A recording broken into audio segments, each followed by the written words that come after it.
நம்முடைய சமுதாயத்திலே உள்ளவர்கள் இணை கற்பிக்கின்ற ஒரு மாபாதகத்தை செய்து வருகிற காரணத்தினால் அது குறித்த தவறான வாதங்கள் எல்லாம் என்ன இருக்கிறது, அதுல அது எப்படியெல்லாம் அவங்களுடைய கொள்கை தவறாக இருக்கிறது என்பதை விளக்குவதற்காக இந்த முதல் தலைப்பாக இதை நாம் எடுத்துக்கொண்டோம். இதுல இறைநேசர்கள் யார் என்று நம்ம கண்டுபிடிக்க இயலாது என்பதை முதலாவதாக, இறைநேசர்கள் என்று யாரையாவது நம்ம சொல்வதாக இருந்தால் அல்லாஹ்வும் ரசூலும் சொல்லி இருந்தால் மாத்திரம்தான் அவங்கள சொல்ல முடியும் என்ற விவரம். அப்படியே இறைநேசர்கள் என்று நமக்கு தெரிந்தவர்களாக இருந்தால் கூட அவங்களுக்கு மார்க்கத்தில் என்ன இல்லை, அவங்களுக்கு மார்க்கத்தில் என்ன அதிகாரம் என்பதை பல நபிமார்களுடைய வரலாறுகளையும் நபிகள் நாயகம் ஸல்லல்லாஹு அலைஹி வஸல்லம் அவர்களுடைய வாழ்க்கை வரலாறையும் ஆதாரமாக கொண்டு பார்த்து வருகிறோம். அறிவுடைய மக்களுக்கு ஒரு சில வாதங்களே ஆதாரங்களே போதும் என்றாலும் இன்றைக்கு இணை கற்பித்தல் ரொம்ப ஊடுருவி போயிருக்கிற காரணத்தினால் நிறைய ஆதாரங்களை நம்ம எடுத்து சொல்வதன் மூலமாகத்தான் அதை தவிர்க்க இயலும். நோய் ரொம்ப அதிகமாக இருந்தால் மருந்து டோஸ் அதிகமாக தான் கொடுக்கணும். முத்தி போய் இருக்கிற காரணத்தினாலதான் ஏதோ ஒன்னு ரெண்டு ஆதாரங்களோட நிறுத்திக் கொள்ளாம நபிகள் நாயகம் ஸல்லல்லாஹு அலைஹி வஸல்லம் அவர்களே அல்லாஹ் எந்த இடத்துல வைத்திருக்கிறான், அப்படி இருக்கும்பொழுது நீங்க எப்படி இறந்து போனவர்கள்ட்ட கேட்கறீங்கன்னு சொல்லும் பொழுது ஒவ்வொரு வாதத்தையா வைக்கும் பொழுது கொஞ்சம் கொஞ்சமாகத்தான் உங்கள்ட்ட மாற்றம் ஏற்படும். அதனாலதான் நிறைய ஆதாரங்களை சொல்றோம். 2 ஆதாரம் 3 ஆதாரமே போதும் இந்த ஏகத்துவத்தை நிலைநாட்டுவதற்கு. நிறைய சொல்வதற்கு காரணம் என்னன்னு கேட்டா அவங்களுடைய நம்பிக்கை கொஞ்சம் கொஞ்சமாக அந்த தவறான நம்பிக்கை ஆழமா ஊறி போயிருக்கு. பல தலைமுறையாக 400-500 ஆண்டுகளாக அப்படியே ஊறி போயிருக்கிறார்கள். அதை மாற்றுவதற்கு தான் நிறைய ஆதாரங்களை சொல்றோம். அல்லாவும் அதுக்கு தான் நிறைய ஆதாரங்களை திருக்குறான்ல சொல்லி காட்டுகிறான். அந்த வகையில இறைநேசர்களுக்கெல்லாம் பெரிய இறைநேசராக இருந்த நபிகள் நாயகம் ஸல்லல்லாஹு அலைஹி வஸல்லம் அவர்கள் இந்த உலகத்தில் வாழும்போது அவங்களுக்கு அல்லாஹ் கொடுத்த அதிகாரம் என்ன என்பதை தெளிவாக விளக்கக்கூடிய ஒரு சம்பவம் உஹது போர்ல நடந்த ஒரு சம்பவம். உஹது போர்ல முஸ்லிம்கள் ஆரம்பத்தில் ஒரு பயங்கரமான தோல்விக்கு உள்ளானார்கள். பிறகு இறுதியாக நமக்கு வெற்றி கிடைத்தாலும் ஆரம்பத்தில் பயங்கரமான இழப்புகள் முஸ்லிம்களுக்கு ஏற்பட்டது. நிறைய பேர் ஷஹீதாக்கப்பட்டார்கள். நபிகள் நாயகம் ஸல்லல்லாஹு அலைஹி வஸல்லம் அவங்க கூட கடுமையான வெட்டுக்காயத்திற்கு வாயில வெட்டுப்பட்டு பற்கள் எல்லாம் விழுந்து ரத்தம் வடிந்து அவ்வளவு கடுமையான வேதனைக்கு உள்ளாக்கப்பட்டார்கள். அவ்வளவு கஷ்டமான ஒரு உஹது போர்ல அவங்களுக்கு வேதனை ஏற்பட்ட பொழுது வேதனை தாங்க முடியாம அவங்க ஒரு வார்த்தையை சொல்றாங்க. உஹது போர்க்களத்துல இந்த மாதிரி கடுமையான வெட்டுக்காயம் எதிரிகளால் பெரிய வாழ்நாள வெட்டுக்காயம் ஏற்பட்ட உடனே அந்த வேதனையை தாங்க முடியல. அப்ப அவங்க என்ன சொன்னாங்க என்று கேட்டா, கைஃப யுஃப்லிஹு கௌமுன் ஷஜ்ஜு நபியஹும் வ கஸரு ருபாயியத்தஹு, நபியுடைய முகத்துல இரத்த சாயத்தை பூசி அவருடைய கடவாய் பற்களை உடைத்து விட்டார்களே அந்த கூட்டத்தார் எப்படி வெற்றி பெற முடியும்? என்னைய இந்த மாதிரி இரத்த சாயம் பூசிவிட்டு என்னுடைய பல்ல உடைச்சுவிட்டு இது மாதிரி செஞ்சவங்க எப்படி வெற்றி பெற முடியும் என்று கோபத்தில் அந்த வேதனை தாங்க முடியாமல் இந்த வார்த்தையை சொல்லிடுறாங்க. இதை சொல்லும் பொழுது நமக்கு என்னமோ நம்மளை ஒருத்தன் தாக்கி விட்டாலும் அதை அழிஞ்சிருவான் என்று சாபம் விடுகிற ஒரு நோக்கத்தில் சொல்லல. வேதனை தாங்க முடியாம தான் சொன்னாங்க. வேதனையில நம்ம கூட என்ன செய்வோம், ஒரு அளவுக்கு மேல எவனாவது நம்மளை தாக்கி விட்டான்னு சொன்னா நமக்கு திருப்பி அடிக்க முடியல என்று சொன்னா என்ன செய்வோம், நீ உருப்பட மாட்ட, நாசமா போயிரு, அழிஞ்சு போயிருவ, நாளைக்கே செத்து போயிருவ, இப்படிங்கிற மாதிரி ஒரு கோபத்தில் சொல்லுவோம். அதனுடைய அர்த்தம் என்ன இல்ல, அவன் செத்து போயிருவான்னு அர்த்தம் இல்ல. நம்ம சொன்னோம் செத்து போயிருவானா, நம்ம கடவுள் தன்மை இருக்குன்னு அர்த்தமா? அப்படி அர்த்தம் கிடையாது. ஆனா வார்த்தை டேஞ்சரான வார்த்தை. இந்த வார்த்தையை நம்ம எல்லா மனிதர்களும் சொல்வது போலதான் நபிகள் நாயகம் ஸல்லல்லாஹு அலைஹி வஸல்லம் அவர்களும் அவங்களுக்கு ஏற்பட்ட கடுமையான எந்த அளவுக்கு அந்த வேதனை இருந்தது என்று சொன்னால் மூர்ச்சையாகி கீழே விழுந்துடுறாங்க. இது சொல்லிவிட்டு அது அவங்க மரணித்து விட்டார்கள் என்று பரவுது. யுத்த காலத்தில் எப்படி பரவுது, ரசூல் ஸல்லல்லாஹு அலைஹி வஸல்லம் இறந்து விட்டார்கள் என்று எதிரிகள் பரப்பி வர்றாங்க. என் தலை தெரியல. போர்க்களத்தில் ரசூல் ஸல்லல்லாஹு அலைஹி வஸல்லம் எப்பவும் தெரிஞ்சுக்கிட்டே இருப்பாங்க. இந்த வெட்டுப்பட்டு ரத்தம் அதிகமா ஓடி மயங்கி விழுந்த பிறகு அவங்களுடைய தலை தென்படாத காரணத்தினால் அவங்க மரணித்து விட்டார்கள் என்று யுத்த காலம் பூரா பரவ ஆரம்பிக்கிறது. முஸ்லிம்கள் செதறி ஓட ஆரம்பிக்கிறாங்க. ரசூலுல்லாஹ் போன பிறகு யாருக்காக நம்ம போர் செய்யணும், அவங்க காபிர்கள் உத்வேகமா நின்று என்ன செய்யறாங்க, நம்மளை தாக்கி கொண்டிருக்கிறார்கள். அந்த மாதிரி ஒரு பாதிப்பை ஏற்படுத்தக்கூடிய ஒரு காயம். அப்ப என்ன வார்த்தை சொன்னாங்க, நபியுடைய முகத்துல ரத்தச்சாயம் பூசியவர்களும் என்னுடைய பல்ல உடைச்சவர்களும் எப்படி ஜெயிப்பான்? எப்படி வெற்றி பெறுவான் பாத்துறேன் என்கிற மாதிரி ஒரு தோரணையில இந்த வார்த்தையை அவங்க சொல்லிவிட்டாங்க. அப்ப அல்லாஹ் ரசூல் ஸல்லல்லாஹு அலைஹி வஸல்லத்தின் மீது ரொம்ப முஹப்பத் வச்சிருக்கிறான். அல்லாஹ்வுடைய ஹபீப் என்றெல்லாம் நம்ம சொல்லுகிறோம், அது உண்மைதான். ஆனாலும் இந்த வார்த்தை அவனுக்கு அல்லாஹ் ஜீரணிக்க முடியல. ரசூல் ஸல்லல்லாஹு அலைஹி வஸல்லம் கஷ்டம், அவங்க படுற வேதனை, துன்பம் தாங்க முடியாம தான் இந்த வார்த்தையை சொல்றாங்க. அதெல்லாம் அல்லாஹ் பார்க்க மாட்டேங்கிறான். இது சொல்ற நீனா நானா? அல்லாஹ்க்கு என்ன வருது? வெற்றி பெற மாட்டான், எப்படி அவன் ஜெயிப்பான்னு கேட்கிறிய? அவனை ஜெயிக்க வைக்கிறதா தோற்க வைக்கிறதாங்கிறது உங்க கையில் இருக்குதா? உங்களை அடிச்சுட்டானா தோத்து போயிருவானா? உங்களை வெட்டி விட்டானா அவன் தோல்விதான் அவனுக்கு. அப்ப நீங்க தான் தீர்மானிக்கக்கூடிய ஆளா என்று அல்லாஹ் பார்க்கிறானே தவிர, நம்முடைய இறை தூதர், நம்ம அனுப்பின தூதர் வேதனைகள் இதை சொல்றாரு, வேதனை தாங்க முடியாம ஒரு வந்த வார்த்தை நல்லா எடுக்க மாட்டேங்கிறான். உடனே அந்த வேதனையோடு வேதனையை அல்லாஹ் குர்ஆன் வசனத்தை இறக்குறான். லைஸ லக மினல் அம்ரி ஷைஉன், நபியே அதிகாரத்தில் உமக்கு எந்த பங்கும் கிடையாது. இதை சொன்னதுக்காக வேண்டி, எதை சொன்னதுக்காக வேண்டி? ஏன் பல்ல உடைச்சு விட்டீங்கல்ல, எனக்கு ரத்த காயம் ஏற்படுத்திட்டீங்கல்ல, நீங்க எப்படி ஜெயிப்பீங்கன்னு பாக்குறேன் இப்படிங்கிற துணியில ஒரு வார்த்தையை சொன்னதற்காக வேண்டி அல்லாஹ் என்ன செய்யறான்? லைஸ லக மினல் அம்ரி ஷைஉன், அதிகாரத்தில் உமக்கு எந்த பங்கும் கிடையாது. அவ் யதூப அலைஹிம், அல்லாஹ் நினைத்தால் அவர்களை மன்னித்து விடுவான். உங்களை அடிச்சா தோத்து போடுவானோ? நான் நினைச்சேன் அவனை மன்னிப்பேன், நேர்வழி காட்டி அவனுக்கு இஸ்லாமுங்கிற ஹிதாயத்தை கொடுத்து அவனை கூட மன்னிப்பேன். அவ் யுஅதிபுஹும், நினைச்சா அவனை தண்டிப்பேன். நினைச்சா அவங்களை தண்டிக்கிறது என் கையில உள்ளது, நினைச்சால் அவர்களை மன்னிக்கிறது என் கையில உள்ளது. நீ எப்படி அவன் எப்படி ஜெயிப்பான்னு சொல்லலாம், என்னோட துவா செய்யலாம். யாரெல்லாம் இந்த மாதிரி அடிச்சு விட்டாங்க, நீ கேள்வி கேளு, நீ பாத்துக்க, நீ அவங்களுக்கு உரிய முறையில பனிஷ்மெண்ட் கொடு என்று சொன்னால் அது ஒரு வகை, அது எல்லா முஸ்லீமுக்கு அனுமதி இருக்கிறது. அந்த மாதிரி துவா செய்வது, அல்லாஹ்ட்ட பிரார்த்தனை செய்வதற்கு நமக்கு உரிமை இருக்கிறது. ஆனா ரசூல் ஸல்லல்லாஹு அலைஹி வஸல்லம் பிரார்த்தனை செய்யல, எப்படி ஜெயிப்பா மாத்துறாங்கிற மாதிரி சொல்றாங்க. கைபயுஃப்லிஹும், எப்படி இந்த கூட்டத்தார் வெற்றி பெற முடியும்?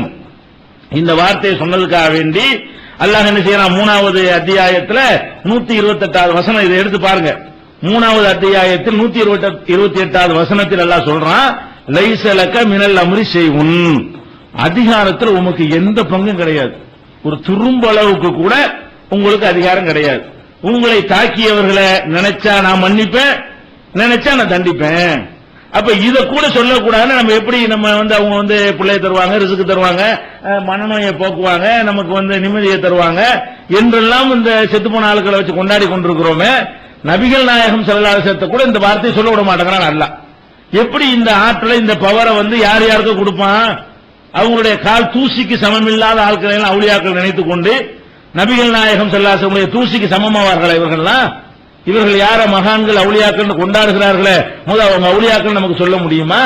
அப்படியே இறைநேசரா இருந்தா கூட ரசூலுல்லாஹ் கூட அவங்களை கம்பேர் பண்ண முடியுமா? நபிகள் நாயகம் ஸல்லல்லாஹு அலைஹி வஸல்லம் அவங்களுக்கு கம்பேர் பண்ண முடியாத ஒரு இடத்துல இருக்கக்கூடியவர்களை வைத்து நம்ம என்ன செய்யறோம்?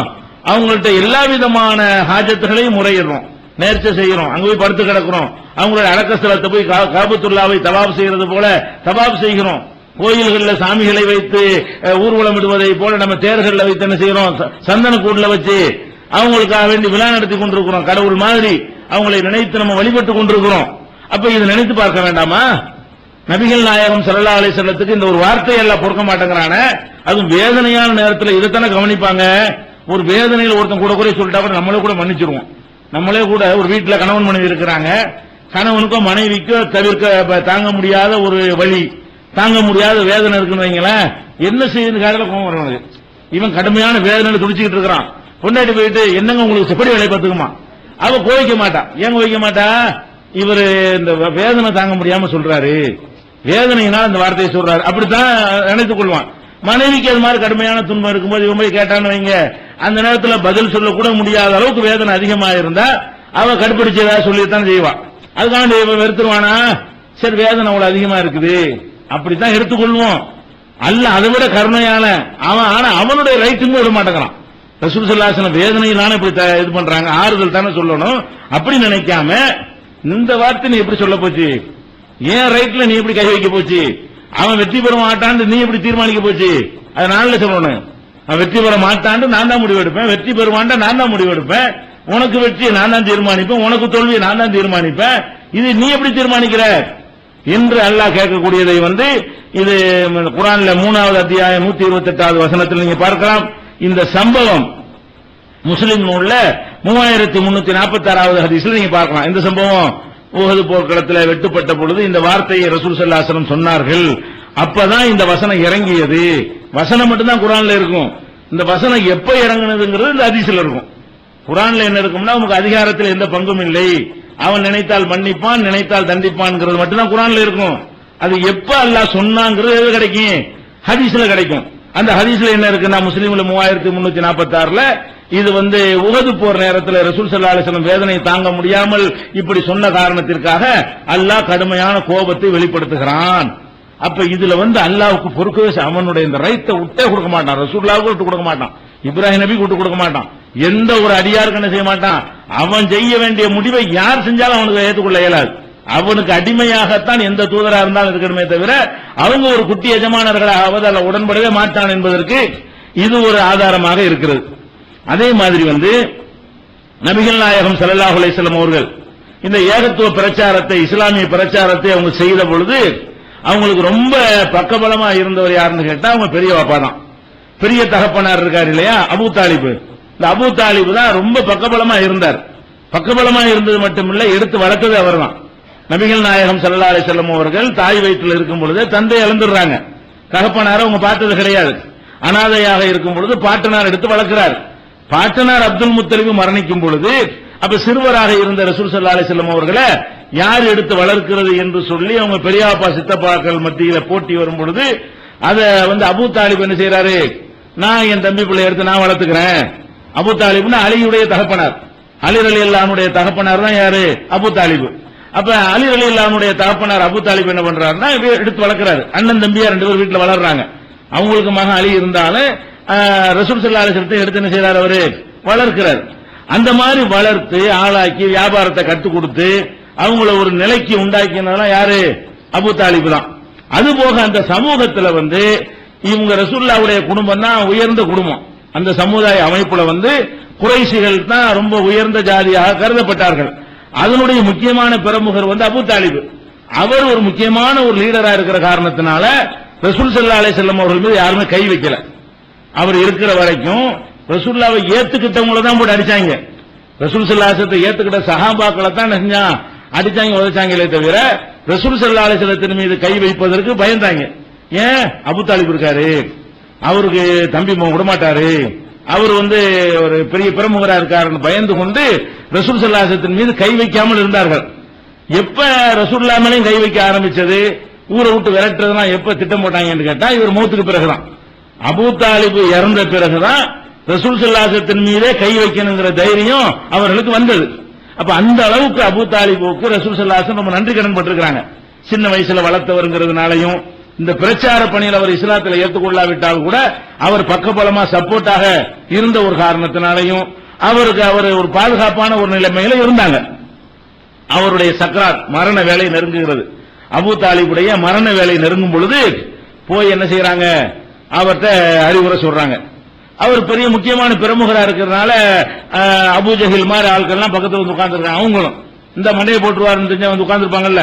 அவர் மரணத்தை நெருங்கி விட்டாருன்னு தெரிஞ்ச உடனே ஊர்ல முக்கியமான தலைவராக இருந்த காரணத்தினால அவரோட சக தலைவர்களாக இருந்த அபூ ஜஹில் போன்றவர்கள் எல்லாம் ஒரு பக்கம் உட்கார்ந்துகிட்டு இருக்கிறாங்க. அப்ப நபிகள் நாயகம் ஸல்லல்லாஹு அலைஹி வஸல்லம் அவர்களும் பெரிய வாப்பான்னு சொல்லி பக்கத்தில் போய் உட்கார்ந்துகிட்டு அவருக்கு அறிவுரை சொல்றாங்க. என்ன அறிவுரை சொல்றாங்க, தந்தையே, சிறிய தந்தையே, நீங்க ஒரு வார்த்தையை சொல்லிருங்க, லா இலாஹ இல்லல்லாஹ்ங்கிற ஒரு சொல்ல மட்டும் சொல்லுங்க. அல்லாஹ்விடத்தில் உங்களுக்காக நான் பேசுறேன், அல்லாஹ்விடத்தில் உங்களுக்காக நான் பரிந்து பேசுறேன். ஒரு இந்த வார்த்தையை நீங்க கொள்கை ஏத்துக்கிட்டீங்கன்னா ஏதாவது பேச முடியும், இஸ்லாத்தை ஏத்துக்கிறவங்க போத்தா போயிட்டீங்கன்னா உங்களுக்காக நான் வாயை கூட திறக்க முடியாது அல்லாட்ட என்று அவங்க இவ்வளவு எடுத்து சொல்றாங்க. அவருக்கு லேசா ஒரு கேட்கிற மாதிரி வரும் பொழுது பக்கத்துல அபூ ஜஹல் உட்கார்ந்து அவன் எடுத்து கொடுக்கறான்.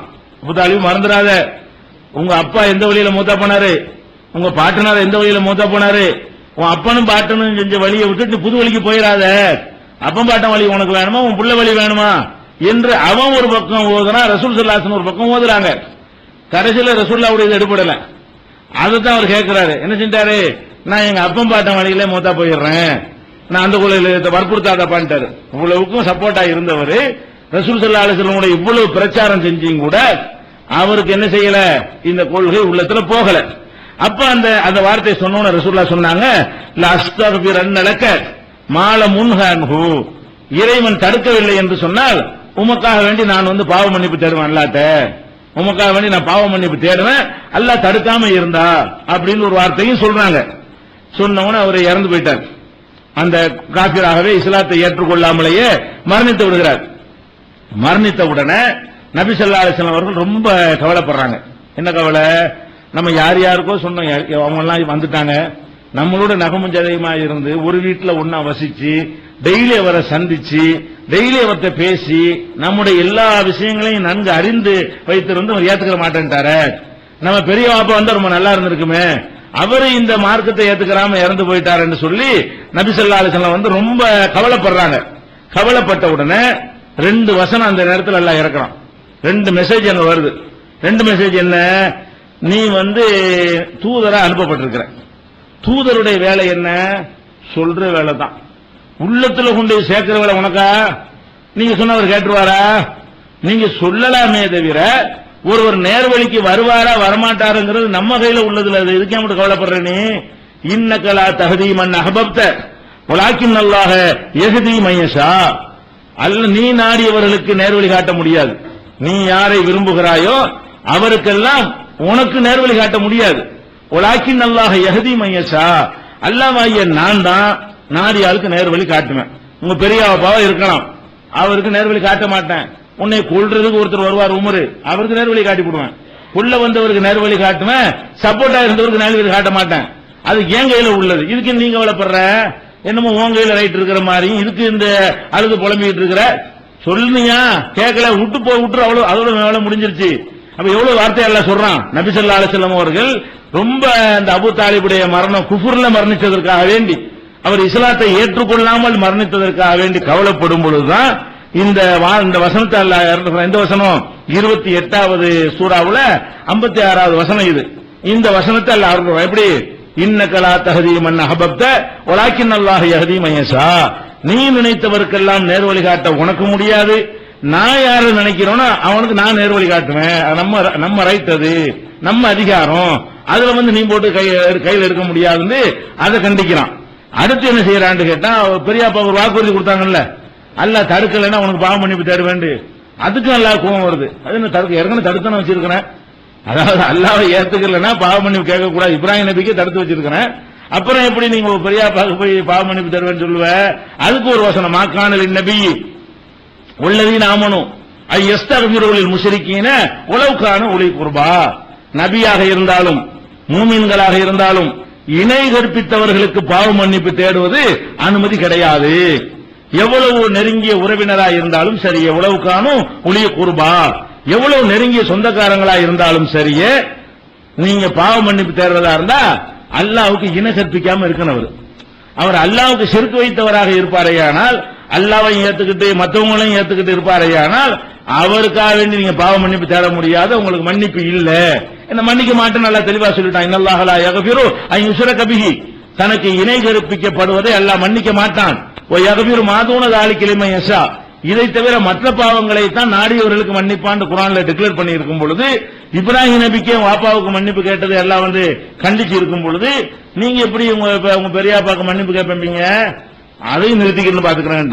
வாக்குறுதி கொடுத்தீங்கல்ல, அதையும் நிறுத்தி அந்த விளையாட்டு பண்ணக்கூடாது. நேர்வழிக்கு வரலையே அழுது புலம்பிட்டு இருக்க கூடாது. உங்க கையில் இருக்கணும்னு நினைக்கக்கூடாது. சொன்னீங்களா, கடமை முடிஞ்சு போச்சா, அவர் ஏத்துக்கலையா, போய்கிட்டு அடுத்தாலும் சொல்லிட்டு போயிட்டு இருக்க வேண்டியதுதான். ஏன்னா உங்க கையில உள்ள அதிகாரத்தை பறிச்ச மாதிரி கவலைப்படுறது என்ன அர்த்தம் வந்து எல்லாம் கேட்கலாம். அப்ப இந்த வசனமும் என்ன செய்யறது? மாக்கான லின் நபி வல்லதீன ஆமனு ஐ யஸ்தக்ஃபிருல் முஷ்ரிக்கீன வலவ் கான உலி குர்பாங்கிறது 9வது அத்தியாயத்தில் 113வது வசனம்.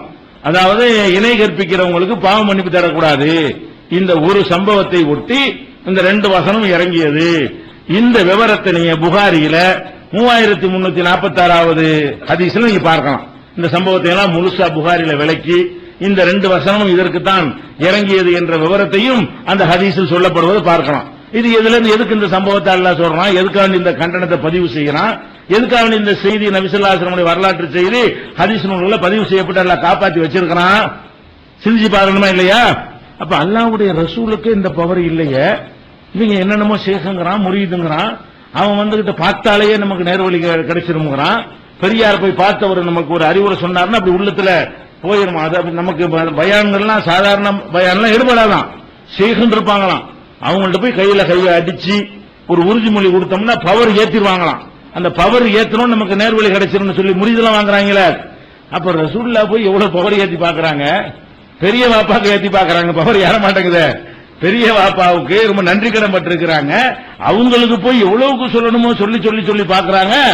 காது வரைக்கும் போகுதே தவிர உள்ளத்துக்கு போக மாட்டேங்குது. அப்ப இப்படி பெரியார் ஷேகு குறிச்சு நம்மளுக்கு ஏத்துவாரு? ஷேகு சொன்னவன எப்படி நேர்வழி கிடைக்கும்? எல்லாம் பொய். மனுஷன் அதை விளங்கிக்கிறேன். ஷேகுங்கிறவன் அப்ப நபிகள் நாயகத்துக்கு மேல பெரிய ஆளா நினைக்கிறாங்க. நபிகள் நாயகத்துக்கு மேல இந்த ஷேகுகள் எல்லாம் பெரிய ஆளுக்கு, அவங்கள பார்த்தாலே நேர்வழி கிடைச்சிடும், அவங்க வாயினால ஒரு வார்த்தையை சொன்னாலே என்ன ஆயிரும், நமக்கு நேர்வழி கிடைச்சு. அதெல்லாம் கிடையவே கிடையாது. நேர்வழி கிடைக்கிறது அல்லாஹ்வுடைய கையில், அந்த ரைட் அல்லாஹ் கையில தான் இருக்கு. இன்னும் சொல்ல போனா நபிகள் நாயகம் ஸல்லல்லாஹு அலைஹி வஸல்லம் அவர்கள் மக்காவுல இருந்தாங்களா? இருந்த வரைக்கும் வளர்ச்சி பெரிய சொல்லிக் கொள்ளும்படியான வளர்ச்சி கிடையாது. அங்க ஒண்ணு இங்க ஒண்ணு இப்படித்தான் இஸ்லாத்துக்கு வந்துட்டு இருந்தாங்க. பெரிய அளவுல கூட்டமாக எல்லாம் வரல. ரசூலுல்லாவே விரட்டி விட்டு வேற ஊருக்கு போயிட்டாங்கல்ல. அப்ப என்ன ஊரே மாறுது, இப்படி கூட்டமா மாறுது. சொல்றதுக்கு ஆள் இல்ல, சொல்வதற்கு ஆள் இருக்கும்போது வளர காணா, பெரிய வளர்ச்சி இல்ல. ரசூல் ஸல்லல்லாஹு அலைஹி வஸல்லம் ஊரை விட்டு போயிட்டாங்க. இஸ்லாத்தை ஏத்துக்கிட்ட மக்களும் ஹிஜ்ரத் பண்ணி போயிட்டாங்க. அங்க ஒண்ணு இங்க ஒண்ணுமாக தான் மிச்சமா இருந்தாங்க. அந்த இடைப்பட்ட காலத்தில் தான் அதிகமான மக்கள் இணைஞ்சாங்க, இஸ்லாத்தை நோக்கி வந்தார்கள். அப்ப என்ன வழங்குது? அல்லாஹ் நினைச்சு கொண்டு சேர்த்துமா பாட்டுக்கு. நம்ம கணக்குப்படி என்ன நினைக்கணும்? ரசூலுல்லாஹ் இருந்தா தான் நிறைய பேருக்கு சொல்லுவாங்க, நம்ம நினைக்குவோம். ரசூலுல்லாஹ் ஊரை விட்டு போயிட்டதுனால எல்லா பேரும் காபிரா மூத்தா போயிரும் நம்ம நினைக்கிறோம். ஆனா அல்லாஹ் என்ன பண்றான்? ரசூலுல்லாஹ்வே இல்லாத நேரத்தில் அது பாட்டுக்கு மெசேஜ் போயிட்டே இருக்குது. முகமது என்ன சொன்னார் அப்படி பரவிட்டு இருக்குது. கொண்டு போய் எல்லாம் சேர்த்துருவான். அது காதலையும் சேர்த்தா உள்ளத்திலையும் சேர்த்து விட்டான். காதல மட்டும் சேர்க்கல, இல்ல உள்ளத்திலையும் சேர்த்து என்ன ஆச்சுன்னு சொன்னா, ரசூல் ஸல்லல்லாஹு அலைஹி வஸல்லம் இருக்கும்போது வளர்ந்ததை விட அவங்க மக்காவில் இல்லாத பொழுது அதிகமாக இஸ்லாம் வளர்ந்தது. அப்ப நேர்வழி காற்று அல்லாஹ்ட்ட இருக்கு நடந்ததா இல்லையா? யாரும் யாருக்கு நேர்வழி காட்டிட முடியாது. சொல்றோம், இது காது வரைக்கும் போய் எத்தனை பேருக்கு நின்று எத்தனை பேருடைய உள்ளத்துக்கு போகும்? இவ்வளவு அடுக்கடுக்கான ஆதாரங்களை வைக்கிறமே.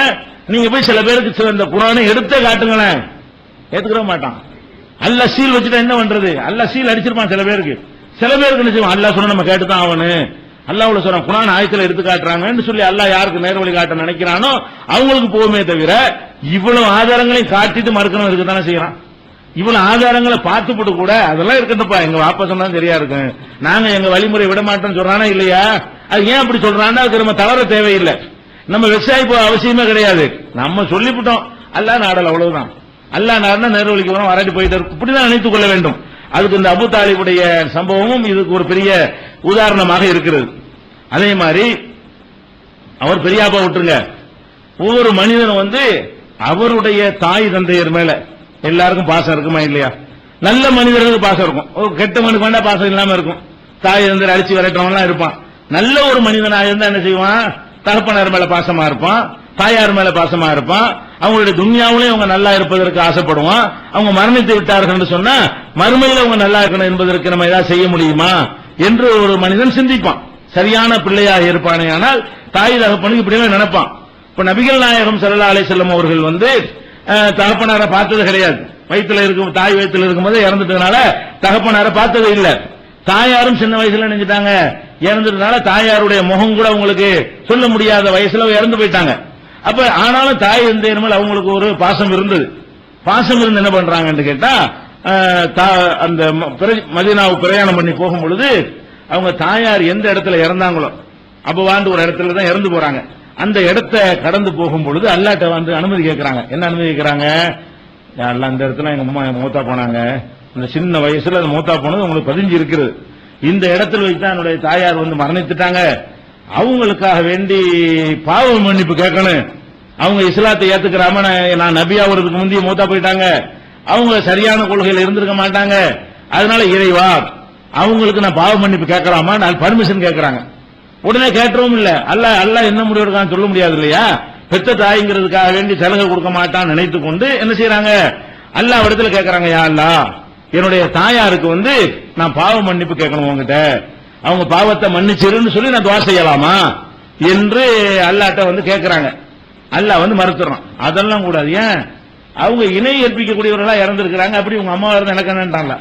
அப்ப ரசூல் ஸல்லல்லாஹு அலைஹி வஸல்லம் எவ்வளவு பெரிய இவன் இவ்வளவு இணை கற்பிச்சுக்கிட்டு நபிமார்களை காப்பாற்றுவாங்க, ரசூலுல்லாஹ் சிபாரிசு பண்ணாங்கன்னு நினைச்சிட்டு இருக்காங்க. யாரு? செய்யற காரியம் பூரா அல்லாஹ்வுக்கு இணை கற்பிக்கிற காரியம். செத்து போன ஆட்களை கொண்டாடிக்கிட்டு இருக்கிறான், அங்க போய் கும்பிடுறான், அங்க போய் வழிபடுறான், அங்க போய் துவா செய்யறான், அங்க போய் நேர்ச்சை செய்யறான், அங்க போய் உண்டிக்கு போன அம்புட்டு சிறுக்கான காரியத்தையும் செய்து விட்டு இந்த சிறுக்கு வைக்கிற எனக்கு ரசூல் ஸல்லல்லாஹு அலைஹி வஸல்லம் சிபாரிசு பண்ணி என்னை சொர்க்கத்துக்கு கொண்டு போயிருவாங்க நினைக்கிறானே. பெத்த தாய் சிறுக்கு வச்ச ஆளை கொண்டு போக முடியும் சார்? பெத்த தாய் இணை கற்பிக்கக்கூடியவர்களாம் மரணிச்சுட்டாங்க. அல்லாஹ்ட்ட பர்மிஷன் தான் கேட்கறாங்க. யா அல்லாஹ், எங்க அம்மாவுக்கு பாவ மன்னிப்பு கேட்கணும், எனக்கு ஒரு அனுமதியை கொடு. அல்லாஹ் மறுத்து விட்டான். சரி, பாவ மன்னிப்பு அனுமதி இல்லாட்டி பரவாயில்ல, எங்க அம்மாவை அடக்கம் பண்ண இடத்த போய் பார்க்கணும், அதுக்கு பர்மிஷன் கொடுக்குறியா? போய் பார்த்துக்க. அல்லாஹ் என்ன செஞ்சான்? கபரை போய் பார்க்கறதுக்கு அனுமதி கொடுத்தானே தவிர எல்லா கபராளிகளுக்கும் ஒரு துவா செய்வோமே, யக்ஃபிருல்லாஹு லனா வலக்கும், எங்களையும் உங்களையும் எல்லாம் மன்னிப்பானாக கேட்போமே, அது பேசக்கூடாது. அம்மாவுடைய கபருக்கு போகணும், பார்த்துட்டு வந்துடணும். அதுக்கு வேண்டாம் உங்களுக்கு அனுமதி இருக்கே தவிர எதுக்கு அனுமதி இல்ல? மற்ற ஜியாரத்துல போய் இறந்தவர்களுக்காக ஒரு துவா செய்வீங்கல்ல, பாவ மன்னிப்பு கேட்பீங்கல்ல, அது உங்க அம்மாவும் கேட்க கூடாது. அப்படி சொல்றாங்க ரசூல் ஸல்லல்லாஹு அலைஹி வஸல்லம். சொல்றாங்க, இஸ்தாதன்து ரப்பி, என் இறைவனிடத்தில் நான் அனுமதி கேட்டேன், அன் அஸ்தக்ஃபிர லி உம்மி, என் தாயாருக்கு பாவ மன்னிப்பு தேடுவதற்காக என் இறைவனிடத்தில் நான் அனுமதி கேட்டேன். ஃபலம் யஅதன் லி, என் இறைவன் எனக்கு அனுமதி தரவில்லை. அது என்ன? வஸ்தஅன்துஹு அன் அஸூர கப்ரஹா, அவங்களுடைய கபரை அடக்கத்தலத்தை சந்திப்பதற்கு நான் அனுமதி கேட்டேன். ஃபஅதின லி, எனக்கு இறைவன் அனுமதி கொடுத்தான் என்று நபிகள் நாயகம் ஸல்லல்லாஹு அலைஹி வஸல்லம் சொன்ன செய்தி முஸ்லிம்ல 1621வது ஹதீஸில் இடம்பெற்றிருக்கிறது. இந்த முஸ்லிம்ல சொல்லக்கூடிய நம்பர்கள் இப்ப தமிழ்ல வெளியிட்டு இருக்காங்க இல்லையா, அந்த நம்பர்ல இருந்து ஒரு 30-40 நம்பர் டிஃபரெண்ட்ல இருக்கும். புகாரிக்கு கரெக்டா இருக்கும். இப்ப நம்ம இந்த கம்ப்யூட்டர்ல உள்ள ஹதீஸ் நம்பருக்கும் இந்த வெளியிட்டு இருக்கிற நம்பருக்கு டிஃபரெண்ட் இருக்கு. நீங்க என்ன செய்யக்கூடாது? 1621 பார்த்துட்டு காணாம கூடாது.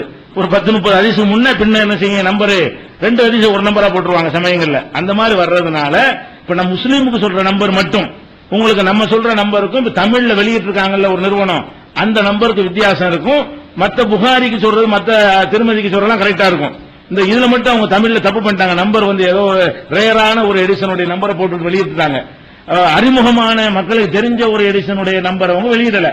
அதனால இந்த நம்பர்ல வித்தியாசம் வரும். நீங்க நாளைக்கு முஸ்லீம்ல பார்த்து இல்லைன்னு சண்டைக்கு வந்துடக்கூடாது. அப்ப இருக்கிற ஒரு 30 வயசு முன்ன 30 வயசு பின்னாடி போய் பாருங்க, தெரிஞ்சிடும். அப்ப அதுல என்ன சொல்றாங்கன்னு கேட்டா, என் தாயாருக்கு பாவ மன்னிப்பு தேடுவதற்கு அனுமதி கேட்டேன், அல்லாஹ் அனுமதி தரவில்லை. கபரை பார்ப்பதற்கு அனுமதி கேட்டேன், அனுமதி தந்தான்னு சொன்னா, பெத்த தாய்க்கு கூட ஒரு ரெக்கமெண்ட் பண்ண முடியலையே, அல்லாஹ்வுக்கு இணை கற்பிச்சுட்டாங்கன்னு சொன்னா, பெத்த தாய்க்கு கூட யாருக்கு முடியல? இறை தூதருக்கு, அவுலியாக்களுக்கு எல்லாம், பெரிய அவுலியாவுக்கு, உலக அவுலியாக்கள் எல்லாம் சிறந்த அவுலியாவுக்கு என்ன இல்ல, ரைட் இல்லன்னு எல்லாம் மறுத்துறான். அப்ப இதுல நம்ம என்ன விளங்கணும்? இதெல்லாம் நம்ம இணை கற்பிச்சுட்டு இருந்தா ரசூலுல்லாஹ் காப்பாத்திடுவாங்க, நாவூராண்டவர் காப்பாத்திடுவாங்க நினைக்கிறானே, அதெல்லாம் நிக்கவே நிக்காது என்பதற்கு இதோட ஆதாரம் வேணுமா? ரசூலுல்லாஹ்வுடைய பெத்த தாய்க்கு முடியாட்டி நம்ம ஏகத்துவத்தை விட்டனா முடிஞ்சு போச்சு எல்லாமே. அது விளங்கிக்கணும். அல்லாஹ்வை தவிர யாரையாவது வணங்குனீங்க, ஒன்னும் ரசூலுல்லாஹ்வுக்கு ஒண்ணு, பெத்த தாய்க்கு ரசூலுல்லாஹ் கொண்டு செய்ய முடியல, உங்களை பிடிச்சு கூட்டு எப்படி போவாங்க? அவங்க அம்மாவே காப்பாற்ற முடியலையே. அம்மா விடுங்க, வாப்பா விஷயம் என்னாச்சு? ஒருத்தர் வர்றாரு, என்ன செய்யறாருன்னா, யார சொல்லலாம் ஐநாபி, அல்லாஹ்வுடைய தூர எங்க வாப்பா இப்ப எங்க இருக்காருங்கிறாரு. வாப்பா மூத்தா போயிட்டாரு, மூத்தா போன வாப்பா பத்தி தான் கேட்கிறாரு. ஒரு ஆள் வர்றாரு, அவங்க தகப்பனாரு அதுக்கு முந்தைய இறந்து போயிட்டாரு, இறந்து போன தகப்பனை பத்தி கேட்கிறாரு. என்ன கேட்கிறாரு? எங்க இருக்காருன்னா அந்த மறுமையில எங்க, அந்த அந்தஸ்தை கேட்கிறாரு. எங்க இருக்காருன்னா காண போனால தேடி பிடிச்சாங்க அந்த அர்த்தத்தில் கேட்கல. ஐநாபின்னா எங்க வாப்பா இப்ப சொர்க்கத்தில் இருப்பாரா நரகத்தில் இருப்பாரான்னு கேட்கிறாரு. ஒருத்தர் என்ன செய்யறாருன்னா, என்னுடைய தகப்பனார் இறந்து விட்டாரு, அவர் இப்போது எந்த நிலையில் இருப்பாரு என்று கேட்கிறாங்க. அப்ப ரசூல் ஸல்லல்லாஹு அலைஹி வஸல்லம் அவர்களுக்கு தெரியும்ல, இவர் இஸ்லாம் வர்றதுக்கு முந்தைய இறந்துட்டாரு, ஆளும் தெரியும், தகப்பனாரையும் தெரியும். அதனால ரசூலுல்லாஹ் பரிசு கேட்டவன்னு செஞ்சாங்க, பின்னார் இது என்ன கேள்வி, நரகத்துல இருப்பாரு. காய்ச்சல் எல்லாம் பார்க்க மாட்டாங்க. பாப்பா பத்தி சொன்னா கோச்சிக்கிட்டா என்ன செய்யறது? அதெல்லாம் கிடையாது. அல்லாஹ்வுடைய விஷயத்துல நீ கோச்சானுக்கு என்ன செய்யறது? மார்க்கம் அல்லாஹ்வுடைய மார்க்கம். அல்லாஹ்வுடைய மார்க்கத்தில் அவனை ஏற்றுக்கொண்டவர்களுக்கு தான் சொர்க்கம் கிடைக்குமே தவிர ஏத்துக்கலன்னா கிடைக்காது. உங்க பாப்பா ஏகத்துவத்தில் வாழவில்லை, இணை கற்பித்தவரா மரணித்திருக்கிறார். அப்ப அவர் எங்கதான் இருப்பாரு? நரகத்தில் ஆப்பா இருப்பாரு. நீ ஏத்துக்கிட்டா உனக்கு சொர்க்கம் கிடைக்கும், உங்க பாப்பாவுக்கு கிடைக்காது என்று ரசூல் ஸல்லல்லாஹு அலைஹி வஸல்லம் செஞ்சாங்க. அந்த வார்த்தையை சொல்லிட்டாங்க பின்னார்ந்து. அவரு திரும்பி போனவுடனே இன்னொரு இப்ப அழுதுகிட்டு வர போறாரு. அவரு அழுகேத்தான இருக்கேன், நம்ம தகப்பனார் நரகவாசி ஆயிட்டாருன்னு ஒரே ஒரு கவலையோட போறாரு. உங்க ஆண்டு கூப்பிடுறாங்க, போனால நீங்க வா கூப்பிட்டு, இன்ன அபி அபாக்க பின்னார், அட எங்க வாப்பா உங்க வாப்பாவும் நரகத்துல தான். உங்க வாப்பா சொன்ன அழுது போறியா? ஓ வாப்பா மட்டும் இல்ல, இன்ன அபி அபாக்க பின்னார், ஏன் தகப்பனும் ஓன் தகப்பன் நரகத்துல. அப்ப ஏன் தகப்பன் நரகத்துக்கு போறாரு? அவர் தௌஹீதுல இல்ல, அவர் பல தெய்வத்தை வணங்கினாரு, ஒரு இறைவனை வணங்கவில்லை. இறை தூதர்கள் வராவிட்டால் கூட கல்லு மண்ணு கழுத குதிரை எல்லாம் கடவுள் இல்லைன்னு தெரியாதா? ஒரே ஒரு இறைவன் சூப்பர் பவர் இருக்காங்கிற அளவுல வாழ்ந்திருக்கணுமா இல்லையா? அப்படி சாபியன்கள் ஒரு கூட்டம் வாழ்ந்தாங்களா இல்லையா? அந்த மாதிரியாவது இருந்திருக்கணும். நபிமார்கள் வராத காலத்துல இந்த வேதங்கள், தொழுகை முறை, நோன்பு முறை எல்லாம் உங்களுக்கு தெரியாம இருக்கலாம். ஆனா இது கடவுள் இல்லைன்னு இருக்கிற மூளையை கொண்டு சொல்ல முடியுமா? தூதரா வரன்னு ஒரு கள்ளத்துக்கு வச்சு கடவுளுங்கிறான், இது கல்லுன்னு அவனுக்கு தெரியும், அவன் மூளையை தீர்ப்பளிக்குது, அதை போய் கடவுளுங்கிறான். சூரியனை போய் கடவுளுங்கிறான், சந்திரனை போய் கடவுளுங்கிறான். இது ஏன் கடவுள்னு சொன்ன? இதை சொல்வதற்கு தூதர் வர வேண்டியது இல்லையே? உன் அறிவு சொல்லுமே. நீ செஞ்ச பொருளை நீ எப்படா கடவுளும்ப? நீ நான் பிடிச்சு வச்சுக்கிட்டு என்ன செய்யறாரு போய் கடவுள்னு சொல்லி என்ன அர்த்தம் கேட்க மாட்டானல்ல? அதனாலதான் அவங்களுக்கு எல்லாம் மன்னிப்பு இல்ல. தூதர்கள் வரலன்னா மன்னிச்சிட வேண்டியதானே? அப்ப தூதர்கள் வராத சமுதாயத்தில் இருந்தா கூட அவங்க ஏகத்துவத்தை விட்டா அல்ல மன்னிக்க ரெடியா இல்ல. நீ தூதர்கள் வந்த சமுதாயம் செஞ்சினா என்ன ஆகும்? தூதர்கள் வராதவர்களுக்கு இதுங்க மன்னிக்கலாம், அவங்களை மன்னிக்கலாம்லங்க. மன்னிக்கிறதா இருந்தா ரசூலுல்லாஹ்வுடைய வாப்பாவுக்கு தூதர் அனுப்பப்பட்டாரா? ரசூலுல்லாஹ்வுடைய உம்மாவுக்கு தூதர் யார் வந்தாங்களா? அவங்க சொல்லி அதை கேட்காம ஒரு நிராகரிச்சாரா? இல்ல. அவங்களுக்கு எக்ஸ்கியூஸ் இல்லங்கிறான், மன்னிப்பு இல்லங்கிறான். உங்களுக்கு தூதர் வந்திருக்கிறாரு, வேதம் இருக்கிறது, பாதுகாக்கப்பட்டு இருக்கிறது, இவ்வளவு ஏகத்துவ வசனங்கள்ல திருப்பி திருப்பி பலமுறை உங்களுக்கு சொல்லப்பட்டிருக்கிறது, தமிழாக்கம் வந்திருக்கிறது, ஹதீஸ் நூல்கள் வந்திருக்கிறது. அதுக்கு பிறகு நீங்க கூட்டாம்போக்குள்ள போயிட்டு இருந்தா எப்படி மன்னிப்பான்ல? அது சிந்திச்சு பார்க்க வேண்டும். இது எங்க இருக்குன்னா முஸ்லிம்ல 302வது ஹதீஸ்ல, எது உங்க வாப்பாவும் எங்க வாப்பாவும் உன்னுடைய தகப்பனாரும் என்னுடைய தகப்பனா நரகத்துல இருக்கிறாங்க. அப்ப அல்லாஹ்வுடைய தூதரா இருந்தும் பெத்த தகப்பனாரை சொர்க்கத்தில் கொண்டே சேர்க்க முடியவில்லை, பெத்த தாயை சொர்க்கத்தில் சேர்க்க முடியவில்லை. பெத்த தாய்க்காக வேண்டி அல்லாஹ்விடத்துல பாவ மன்னிப்பு தேடுவதற்கு கூட அதிகாரத்தை அல்லாஹ் கொடுக்க மாட்டேன்னு பிடிங்கிட்டான். நான் ஒரு முடிவு எடுத்து அதான் முடிவு, அதுல மாத்திரம் உங்களுக்கால மாற்ற முடியாது. எனக்கு தந்தவா நீங்களும் மாறிக்கிறேன்னு, உங்களுக்கு தந்தவா நான் மாறுவானா? படைச்ச நான் மாறுவானா? எனக்கு தகுந்தவாறு நீங்களும் எல்லாரும் மாறிக்கிறேன்னு. நான் எதை விரும்புறேனோ அதுக்கு தகுந்தவாறு நீங்க உங்களை எல்லாரும் மாத்திக்கணும் நல்லா விரும்புறான். அவனுடைய எஜமான் தனத்தை விட்டு தர மாட்டான் என்பது இதிலிருந்து விளங்குகிறது. அதே மாதிரி நபிகள் நாயகம் ஸல்லல்லாஹு அலைஹி வஸல்லம் அவர்கள் அந்த உஹது போர் சம்பவம் உங்களுக்கு சொன்னோம் இல்லையா? உஹது போர்ல கொல்லப்பட்டார்கள் வதந்தி வந்த உடனே எல்லாம் ஓட்டம் பிடிக்குது. ஓட்டம் பிடிச்ச உடனே அப்போ ஒரு வசனத்தை எல்லாம் இறக்கணும். முதல் சொன்னது வேற அதிகாரத்தில் பங்கு இல்லைங்கிறது, அது ரசூலுல்லாஹ்வை கண்டிக்கிறது. இது கோழைத்தனமா போனாங்களே சஹாபாக்கள், அவங்கள கண்டிக்கிறதுக்கு ஒரு வசனம். என்ன வசனம்? இப்ப ரசூல் ஸல்லல்லாஹு அலைஹி வஸல்லம் கொல்லப்பட்டுட்டாங்க அப்படின்னு நினைச்சு நீங்க ஓடுறீங்க. கொல்லப்பட்டுட்டாங்க நினைச்சிட்டு போர்க்களத்தை விட்டுட்டு ஓட பாக்குறீங்க. அப்ப நீங்க இந்த போருக்கு வந்தது, இதுல தியாகம் செஞ்சதெல்லாம் எனக்காக இல்ல, ரசூலுல்லாஹ்வுக்காக தான். அவர் இருந்தா நீங்க களத்தில் நிப்பீங்க, அவர் மௌத்தாயிட்டா இஸ்லாத்தை விட்டு ஓடி போயிருவீங்க அப்படின்னு அல்லாஹ் கேட்கிறான். அல்லாஹ் என்ன கேட்கிறான்? வமா முஹம்மதுன் இல்லா ரசூல், முகம்மது தூதரை தவிர வேறு இல்லை, அவர் என்னுடைய ஒரு பிரதிநிதி அனுப்பி வச்சிருக்கிறேன். அது கலத்து மின் கபிலிஹி ருசுலு, அவங்களுக்கு முன்னாடி பல தூதர்கள் போய்விட்டார்கள். அவையும் மாத்த இந்த தூதர் இறந்து விட்டால், அவர் கொத்தில கொல்லப்பட்டு விட்டால், இன்கலபத்தும் அல்ல ஆக்காபிக்கும், வந்த வழியே போய்விடுவீர்களா?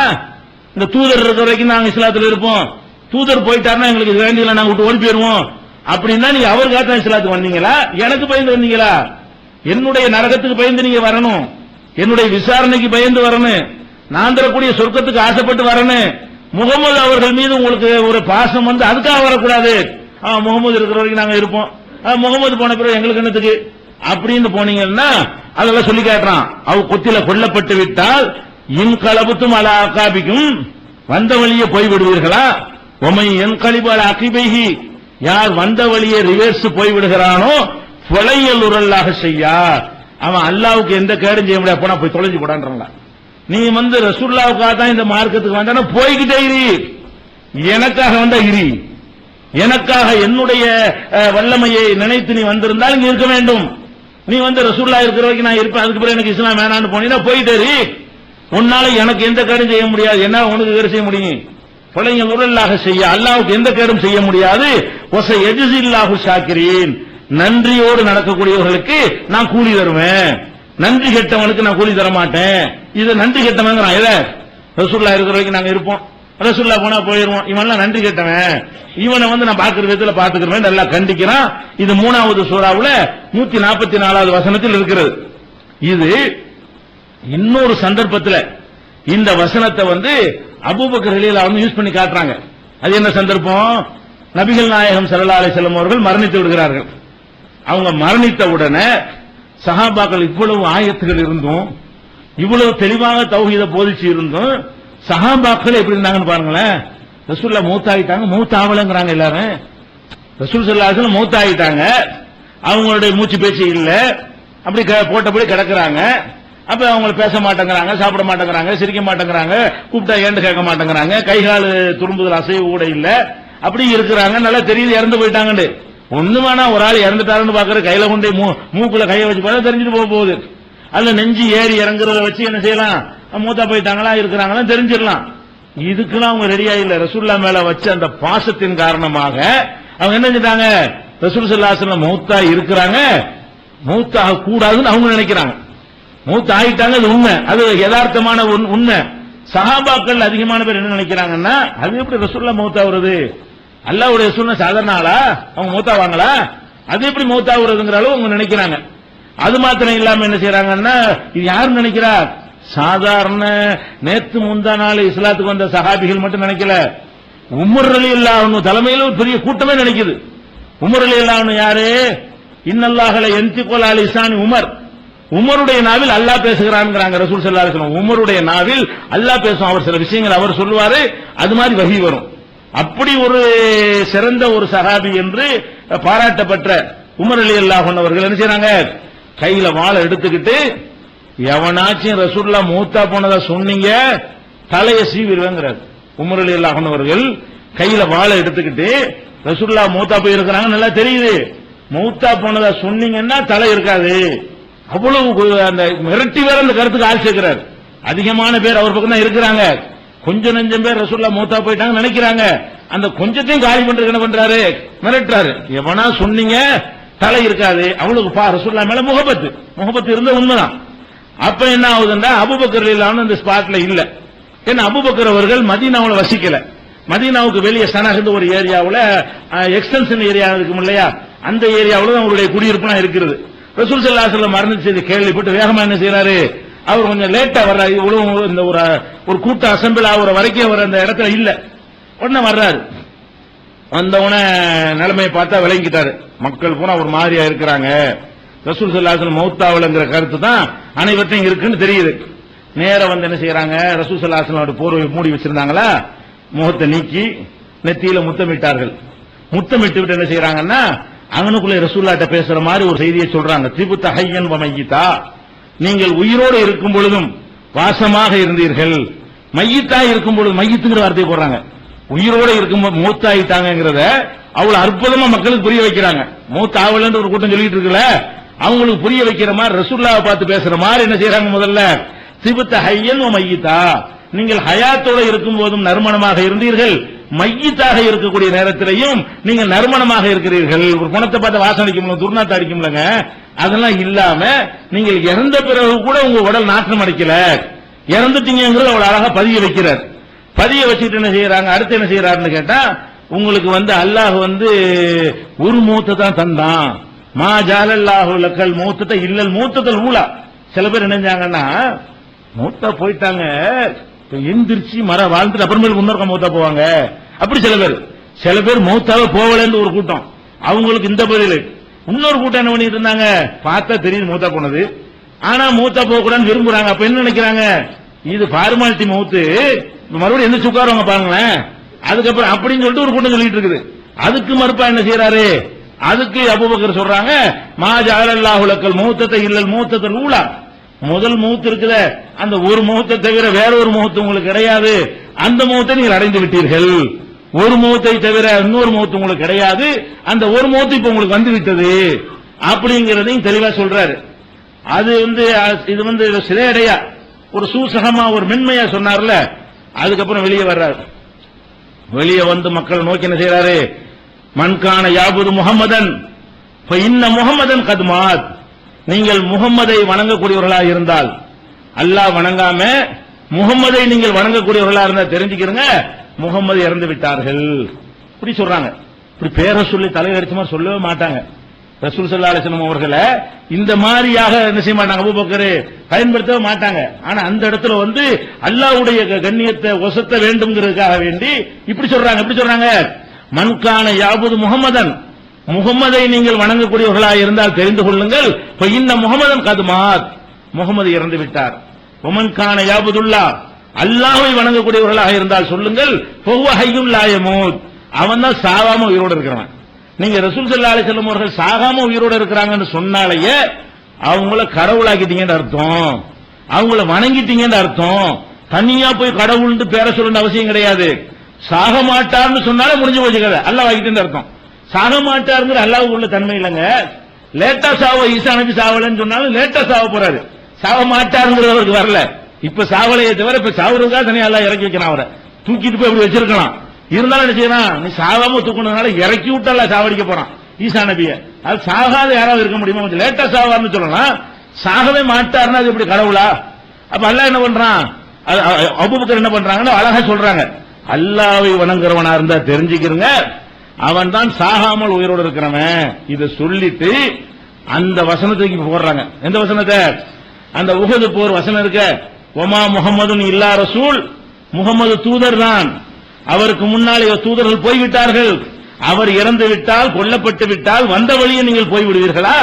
யார் வந்த வழியே போய்விடுகிறீர்களோ அவர்கள் அல்லாஹ்வுக்கு எந்த தீங்கும் செய்ய முடியாது, அல்லாஹ் வந்து நன்றி பாராட்டக்கூடியவர்களுக்கு கூலி தருவான் என்கிற வசனம். அவையுமா தவ் குத்தில இன்கலபுத்தும் அல்ல ஆக்காபிக்கும் என்கிற வசனத்தை சொல்லி, இது அல்லாஹ் குர்ஆன்ல சொல்றான். இதெல்லாம் நீ வாசிக்கலையா?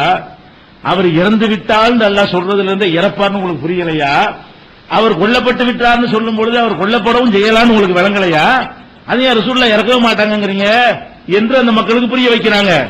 இன்னொரு வசனத்தை எடுத்து சொல்லி காட்டுறாங்க. இன்னக மையத்துன் ஓ இன்னஹும் மையத்துன், நபியே முகமதே நீனும் ஒரு நாள் மையத்தாக போகக்கூடியவர் தான், அவர்களும் மையத்தா போகக்கூடியவர்கள் தான் அல்லாஹ் குர்ஆன்ல சொல்றானே. அப்ப ரசூல் ஸல்லல்லாஹு அலைஹி வஸல்லம் இறப்பார்கள் குர்ஆன்ல இருக்கும்போது அதை மறந்துட்டு இப்படி நீங்க நினைக்கிறீங்களேன்னு சொல்லி அவர் ஒரு உணர்ச்சிகரமான ஒரு உரையை நிகழ்த்துறாரு. அப்படி உமர் ரலியல்லாஹு அன்ஹு கையில இருந்த வாள் கீழே விழுவுது. அவருக்கு அப்பதான் பெரிய மேஜர் மிஸ்டேக்ல பண்ணிட்டோம். ஒரு பக்தி அன்புல நம்ம வந்து என்ன சிந்தனையை தவற விட்டுப்புட்டு குர்ஆன்ல இவ்வளவு தெளிவா சொல்லப்பட்ட விஷயத்தை கூட கவனிக்காம பெரிய தவறான முடிவுல எடுத்துட்டோம். அவர் அப்படி விட்டுப்புட்டு இருந்தாலும் அந்த பக்கம் வந்துட்டாங்க. உமர் பக்கம் சேர்ந்துகிட்டு இருந்த கூட்டமெல்லாம் என்ன செய்யுது, அபூபக்கர் உள்ள அடுக்கடுக்கான ஆதாரங்களையும் வாதங்களையும் அள்ளி போட்ட உடனே அப்படியே கூட்டமும் அப்படி வந்துருது. அவரும் வாழ விட்டு கீழே போட்டு செய்யறாரு, வந்துடுறாரு. அப்ப அதுக்கு பிறகுதான் ரசூல் ஸல்லல்லாஹு அலைஹி வஸல்லம் மூத்தா போனாங்கிற விஷயத்தை எல்லாரும் ஒத்துக்கிறாங்க. அப்ப என்ன எதுக்கு இதை சொல்றோம், மனிதன்கிற முறையில இந்த மாதிரியான ஒரு பலவீனம் வரும்பொழுது கூட அதுக்கு ஒரு மறுப்பு கொடுக்கிற விதமா அல்லாஹ் குர்ஆன் அமைச்சு வச்சிருக்கான். இந்த வசனங்களை வைத்தான் அந்த மக்கள் வழிகட்டு போகாம தப்பித்துக் கொண்டார்கள். அந்த வசனம் இன்னைக்கு இருக்கத்தான் செய்யுது. அவுலியாக்க சாவலன்னு இருக்கிறான். ரசூலுல்லாஹ் மௌலிது ஓதுனாங்க வருவாங்கங்கறான். நினைக்கிறான் இல்ல, மௌலிது ஒரு சபைக்கு என்ன செய்வாங்க, ரசூலுல்லாஹ் யா நபி ஸலாம் அலைக்கும் கூப்பிட்டோம்னா இந்த இடத்துக்கு வந்துருவாங்கங்கறான். அங்க வந்து வரக்கானா அபூபக்கர் வரமாட்டாங்கங்கறாங்க. அப்ப இவங்க என்ன எந்த இந்த குர்ஆன்ல எங்க கொண்டு வச்சிருக்காங்க தெரியலையே. அப்ப இந்த மாதிரி எல்லாம் நம்ம சமுதாயத்துல இணை கற்பித்தல் வந்து ரசூலுல்லாஹ் மேல அன்பு வைக்கிறோங்கிற பேர்ல வருது. உமருக்கு மேல நீங்க கூட அன்பு வச்ச, நாங்க அபூபக்கர் மேல நீ அன்பு வச்சிருவேன். உலகத்துல எவனும் ரசூல் ஸல்லல்லாஹு அலைஹி வஸல்லம் மீது அபூபக்கர் ரலியல்லாஹு அன்ஹு வச்ச அன்போட கூட வச்சிட முடியுமா? ரசூலுல்லாஹ் ஒத்துக்கிட்டாங்களா? அவருக்கு நிகரா யாராவது இருக்குன்னு சொன்னாங்களா? அல்லாஹ்வே வர மட்டும் தான் தோழருங்கிறான். யாரையும் ரசூலுல்லாஹ்வுடைய தோழர்ந்து அல்லாஹ் சொல்லல.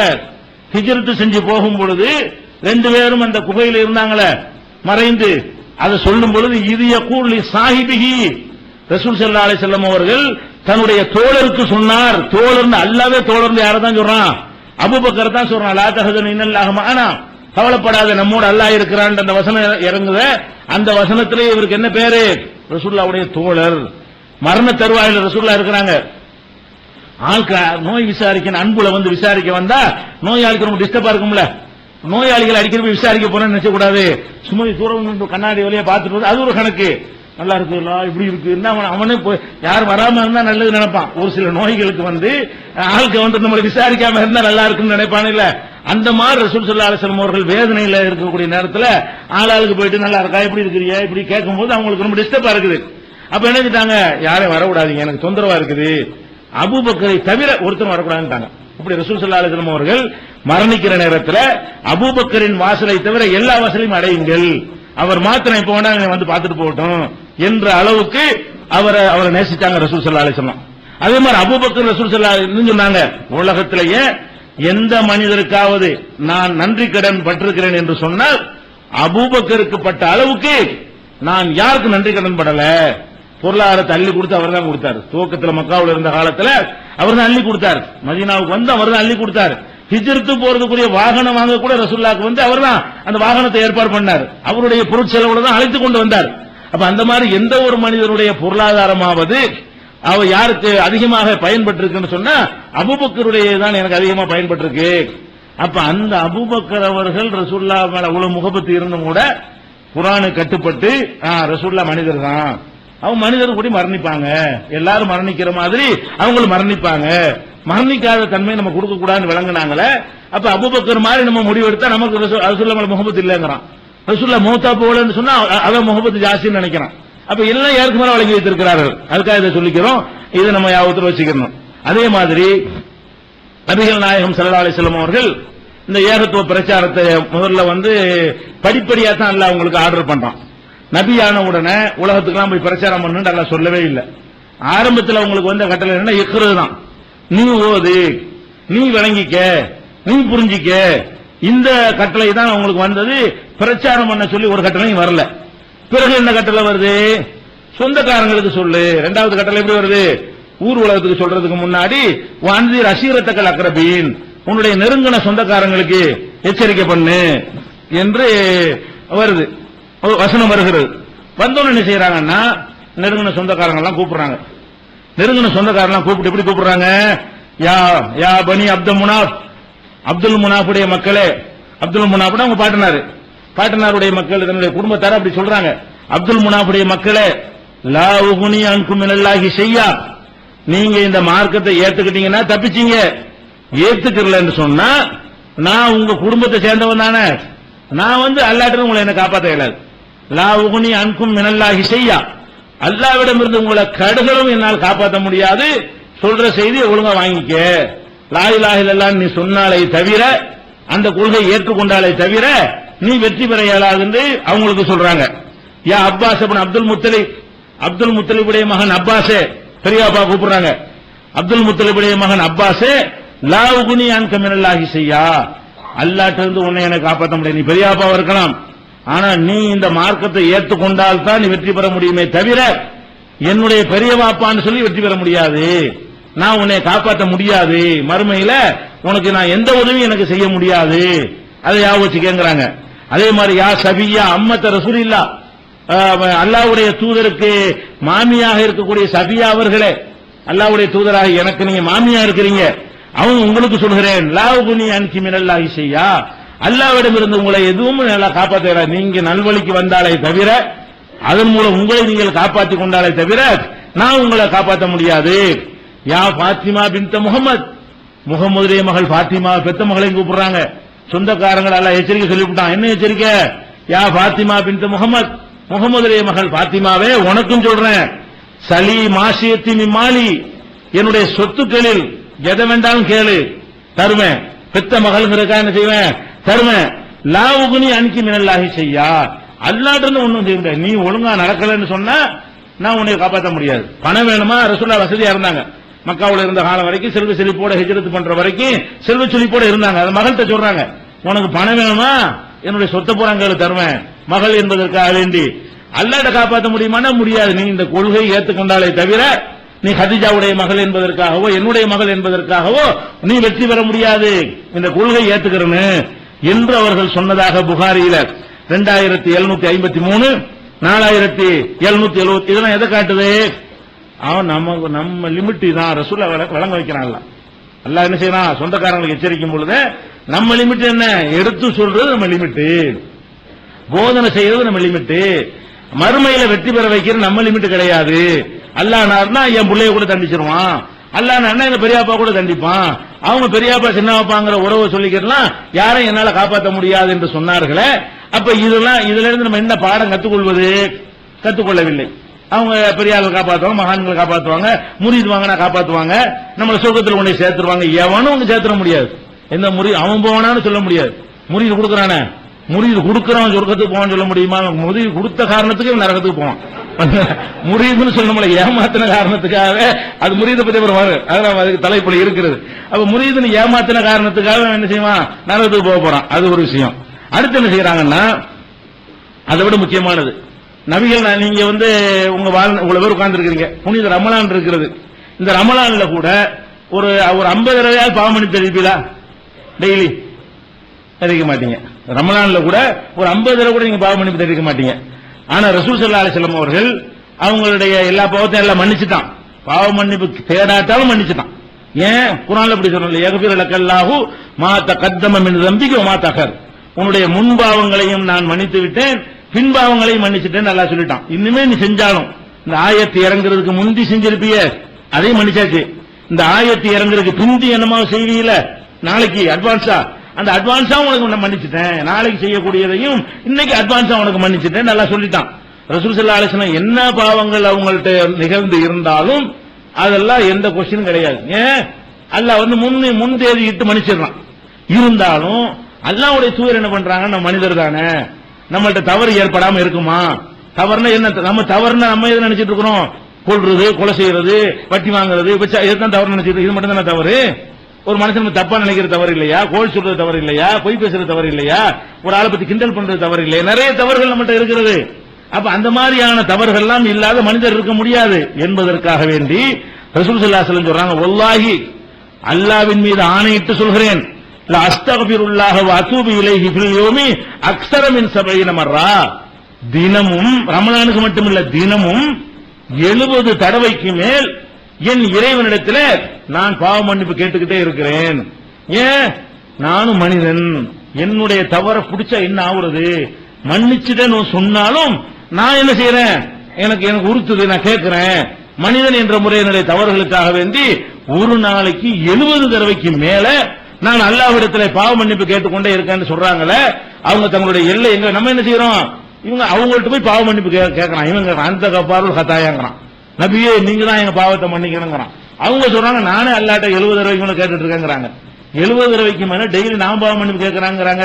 இவன் மௌலிது ஓதுறங்கிற பேர்ல என்ன செய்யறான்? ரசூலுல்லாவே நீங்க தான் எங்க பாவத்தை மன்னிக்கணுங்கிறான். எப்படி இது? அப்ப நபிகள் நாயகம் ஸல்லல்லாஹு அலைஹி வஸல்லம் அவர்களாக இருந்தா கூட அவர்களும் தங்களுடைய பாவத்தை உணர்ந்து மன்னிப்பு கேட்கக்கூடியவர்களாக இருந்தார்கள்.